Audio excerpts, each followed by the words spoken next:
Badunyiswe uJesu Kristu. Usebenzi ngisho. Check 1 2 what's up?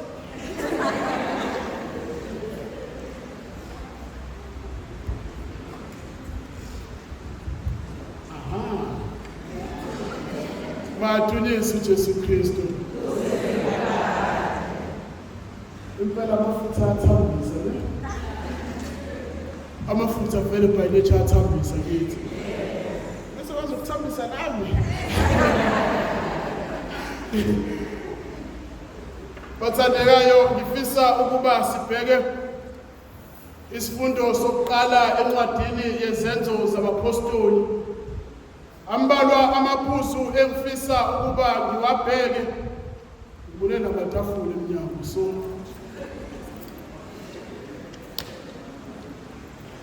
oqala ngifisa ukuba sibheke uPetrus uma ngabe kufika uCornelius kuyena lithi izwi likaNkulunkulu wafika uCornelius wafike waziwisa phansi kuyena wakhuleka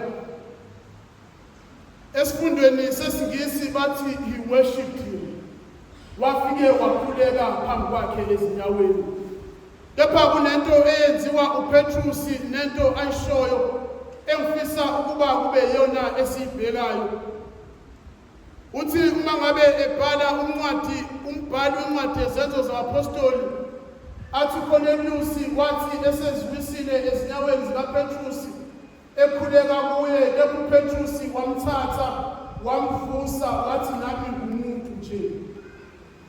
Uye lo Petrus lona uJesu uma ngabe eshiya abapostoli abese emenza inhloko yabapostoli. Uye lo Petrus elithi uma ngabe liqala ibandla likaNkulunkulu ebese eba ngumholi webandla. Uye lo Petrus esahlukweni esandulela lesi sisifundile isahluko sesishiyagalolunye encwadini zethu zabapostoli ethiwa wavusa owesifazane kwabafileyo. So uye lo Petrus onegama elikhulu emphakathini.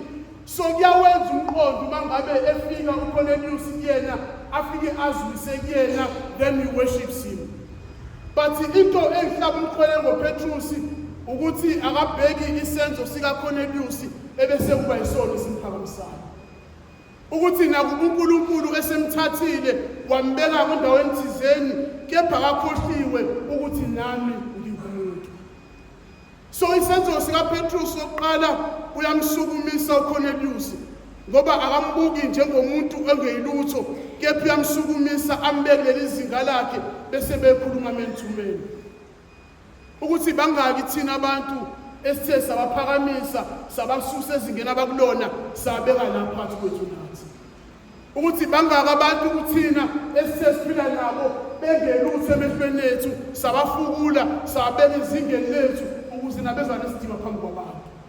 So lokho kwenza uPetrus kuyimvela kancane esikhathini esiningi ukuthi uPetrus athe umuntu onesikhundla, athe umuntu ohlonishwayo ebese angakhohlwa ubuze bakhe ukuthi nami ngingumuntu njengawe Cornelius.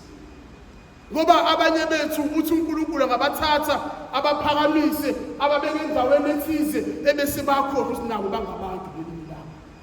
Ukuthi athi uNkulunkulu ngabe sekuthathile wakubusisa ngezikhundla ezithize ebese uyakhohlwa ukuthi nawe ungumuntu belimi labo. Kunabantu abajabulela ukuthi bayakhothanyelwa. uPetrus uma ngabe uCornelius emkhothamela akatholi intokozo nenjabulo ngokuthi omunye umuntu uyamkhothamela. Bangayithina abajabulisa ukuthi kunabantu abangikhothamelayo. Bangayithina abajabulisa ukuthi kunabantu abadiphendele kumina akwazi ukwenza lutho ngaphandle kwami, as long as ngisakhona uyangidinga. Noma ngathi uyafisa ukuya endaweni ethize ngeke akwazi ukuya noma akazokhothamela mina, azocela ulifting mina, azokhothamela mina, azocela ukuthi kumele ukugibela ngoba vele they rely on us, they depend on us, and sithola intokozo ngokuthi basikhothamele. Ukuthi kunabantu abathokoziswa ukuthi kunabantu abakhothamelayo empilweni zabo. Ukuthi kunabantu bethi ngeke kwenzeke lutho ungakafiki ngoba vele kwakakade imina vele umkhipho wemali. Ukuthi vele kwakakade imina uzobaprovide lezinto abayidingayo, as long as bengakazongikhothamela kumina ngizakuhlala ngenze zonke izinto. So uPetrus akumthokozisi ukuthi uCornelius uzomkhothamela, uzokhuleka kuye, kepha uyamfukula athi nami ngingumuntu njengawe. Ukuthi sakhumbule ukuthi abantu, ukuthi sakhumbule ukuthi nathi siyingane emakhaya. Mhlawumbe sakhumbula yini ukuthi nathi emakhaya sayithina abantwana la ekhaya. Hleze ngoba nakho wena osebenzayo kuphela usukhohliwe ukuthi nawe ungumuntu, ungumntwana, ukhothamela nabazali bakho. Kepha uPetrus lento ayimjabulisi ukuthi uCornelius uyamkhothamela. Ngokwesibili engifisa ukuba sibheke kwisifundo sokuqala thiwa labo ababesokiwe ababekanye noPetrus. Shuthi labo ababengamaJuda ababekanye noPetrus bathi uthe uma ngabe uPetrus eseshumayelile thi umoya kaNkulunkulu wehlela phezulu kwanalabo babengezizwe. Umoya kaNkulunkulu wehlela ngisho naphezulu kwabezizwe. So the Holy Spirit of the Lord was poured upon even the Gentiles. Even upon the Gentiles. Laba ababaziwa ngokuthi babezizwe, ababengabafokazana, babengabantukazana. Umoya kaNkulunkulu wenze njani? Wehlela phezulu kwabo. Bese lithi inkazi kaNkulunkulu kwaba mangazi ukubona umoya kaNkulunkulu wehlela naphezulu kwabezizwe. Ngoba sazi ukuthi uNkulunkulu owethu nje. Ngoba sazi ukuthi thina sizintandokazi zikaNkulunkulu. ngoba sazi ukuthi vele okuhle bekufanelekile kwenzeke kuthina, ngoba vele lokhu okuyingcwele kukaNkulunkulu bekubekele thina kuphela njengamaJuda. Kepha kwenzakala kanjani ukuthi umoya kaNkulunkulu wehlele uziwehlele nabafokazana sikhona na? Sokunabantu empilweni zethu abazi ukuthi konke vele okuhle kufanele bona.